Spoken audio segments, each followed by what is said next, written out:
State bank of Pakistan के साबिक deputy governor Murtaza Syed ने जरीदे की रिक्वेस्ट पर एक मजमून लिखा। मुलाहिजा फरमाइए। पाकिस्तान के मसाइल का खुलासा दो लोगों की जिंदगी के हालात से किया जा सकता है जिनसे मैं हालिया दौर में मिला। एक है मरियम बीबी, जो कि 2022 के तबाहकुन सैलाब के 8 महीने बाद तक भी केपी में दरियाए सिंध के किनारे एक आर्जी तौर पर बनाए गए खेमे में रह रही हैं, अपने 5 बच्चों समेत। अपने बच्चों को खिलाना और कपड़े पहनाना तक मुहाल हो गया है। मरियम बीबी जैसे 3 करोड़ पाकिस्तानी हैं जो कि अभी तक उस सैलाब के असरात झेल रहे हैं। दूसरे हैं आसिफ जमान, जो कि कराची की एक एड एजेंसी में डिजाइनर हैं। डिग्री तो है लेकिन आमदन योमिया $4 से कम। पिछले साल से इनकी अशियाए खुर्दोनोश के अखराजात और दीगर बिलों में तेजी से इजाफा हुआ है। वजह दौड़ती महंगाई और पाकिस्तानी रुपए का अपना 60% कदर खो देना। आसिफ जैसे लोअर मिडिल क्लास पाकिस्तानियों की तादाद 4.5 करोड़ है। पाकिस्तान के माशी बहरान ने इसे डिफॉल्ट के दहाने पर खड़ा कर दिया है और पाकिस्तान के सियासतदानों ने और IMF ने मरियम बीबी और आसिफ जैसे लोगों को मायूस किया है, जिसके असरात तबाह कौन हो सकते हैं। ऐसा होना जरूरी नहीं था। महज 18 महीने पहले हालात इतने बुरे नहीं थे। पाकिस्तान ने कोविड-19 को एक मुनासिब तरीके से संभाला। अमवात की तादाद और माशी असरात जितने कम हो सकते थे उतने ही तक महदूद हुए। इस आलमी वबा ने पूरी दुनिया में हुकूमती कर्जों में बेपनाह इजाफा देखा, लेकिन पाकिस्तान में ये कम हुआ क्योंकि हुकूमत ने अपने ऊपर अखराजात के मामले में सख्त डिसिप्लिन लागू किया। फॉरेन एक्सचेंज के जखायर तो $20 अरब भी टॉप गए, लेकिन 2021 के इख्तिताम पे आने वाले अदायगी की शेड्यूल की वजह से हुकूमत को IMF के पास जाना पड़ा। इसके अलावा कोई चारा नहीं था। ये वो मोड़ था जहां पॉलिसी साजों ने कुछ गैर जिम्मेदार फैसले किए। एक फ्यूल सब्सिडी ने ऐसा बड़ा शिगाफ बनाया कि वो बजट तो छोड़े कुल मईशत का 1.5% था। दूसरी तरफ रुपए की कदर को मसनूई तौर पर ऊपर रखने की कोशिश की गई इम्पोर्ट्स पर पाबंदियों के जरिए, जिसकी वजह से कई इंडस्ट्रियों का बेड़ा गर्क हुआ।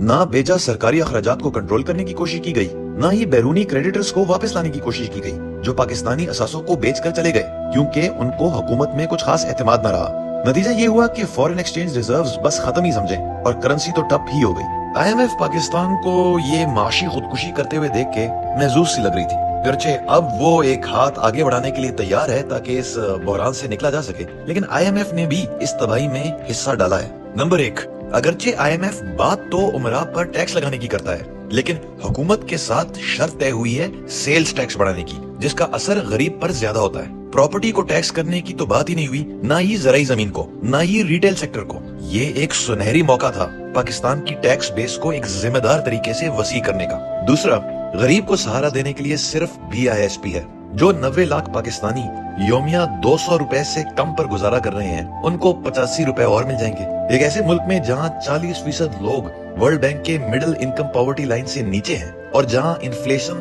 30% है, ये कुछ ना होने के बराबर है। तीसरा, IMF भी और हुकूमत भी ये एक्टिंग कर रहे हैं कि पाकिस्तानी तरह से बस किस्तों में अदा किया जा पाएगा। ऐसा नहीं है। पाकिस्तान को आने वाले 5 सालों में हर साल बैरूनी कर्जों के लिए $35 अरब चाहिए, जबकि फॉरेक्स रिजर्व्स हैं हमारे पास फिलहाल सिर्फ $4 अरब। हुकूमत को हर साल GDP यानी मईशत का 5% देना पड़ेगा कर्जों की अदायगी में, चाहे बैरूनी हो या अंदरूनी। टैक्स हम सिर्फ मईशत का 10% ले पाते हैं। अगर कोई मुल्क है जिसे कर्ज माफी की शदीद जरूरत है, वो है पाकिस्तान। अगर तमाम सरकारी वसाइल कर्ज अदायगी पर लगा दिए जाए तो मुल्क में तबाही बढ़ सकती है। चौथा, IMF का रिवायती रोल है कर्ज देने वाली आखिरी ऑप्शन। IMF अलबत्ता इस रोल से कतराने लग गया है और पाकिस्तान को कह रहा है कि पहले खुद और क्रेडिटर्स ढूंढे।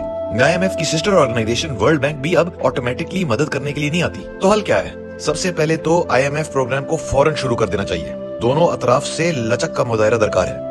दूसरा, कर्ज माफी पर ठोस इकदाम लेने चाहिए और आखिर में गरीब तबकात को सहारा देना चाहिए और इसके लिए अमीर तबके से हिस्सा मांगना चाहिए। ये तो हो गई फॉरेन वाली स्ट्रेटेजी। लॉन्ग टर्म में पाकिस्तान को उन माशी अमराज का इलाज करना होगा जिनकी वजह से वो IMF के पास 23 बार गया, और वो है निहायत ही कम शरई टैक्स, गिरती हुई एक्सपोर्ट्स और इंसानी सरमाए में शदीद कम इन्वेस्टमेंट। पाकिस्तान को अपने इमरानी मुआहदे यानी कि अपने सोशल कॉन्ट्रैक्ट पर नजरसानी करनी पड़ेगी ताकि तमाम एलीट अपने इख्तलाफात को एक तरफ रख के पाकिस्तान की माशी तरक्की के बारे में सोचें। आलमी बिरादरी को भी इसके लिए मौजू हालात बनाने में मदद करना होगी, खास तौर पर इन्वेस्टमेंट के हवाले से। पहले ही देर हो चुकी है। मरियम बीबी और आसिफ मजीद इंतजार नहीं कर सकते।